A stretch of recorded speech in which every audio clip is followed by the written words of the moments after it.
Padişahlar.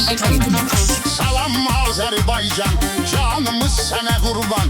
Mərtəmiz insanları, yiğit qəhrəmanları əzəldən yitirmisən, torpağa pay vermisən. Məndə yazılmad olsun, tarixə yadda qalsın. Vardı yiğit qəhrəman, Cəllabad ünvanından. Kəndi Sabirabad idi, vətənə fəxri ad idi. Bu eldə bir yiğitdən, bir nur üzlü şəhiddən. Məndə lerikli İslam, danışacağım aram. Əsgərov Musa vardı, adı qürur iftixardı. Olub vətənlə bağlı, Musadı Əlfağa oğlu. O görmüş ağır sınaq, Cəbrail Əmmurovdaq. Kəlbəcərdə xidmətin, göstərib şücayətin. Düşmən üçün Əzrail, son döyüşü Cəbrail. Cəfərabad diyarda, canını tapşırıb orada.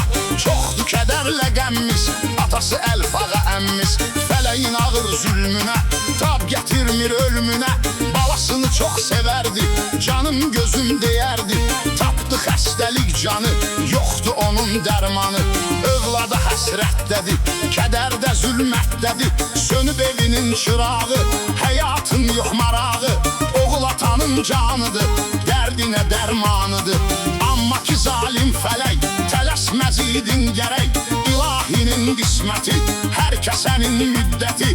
Vardı alın yazısı, bir atanın arzusu. Qaldı tamam yarımçıq, çarəsi yoxdur artıq. Biz nə deyək söyləyək, həyatdır bu neyləyək. Allah rəhmət eyləsin, yerin cənnət eyləsin.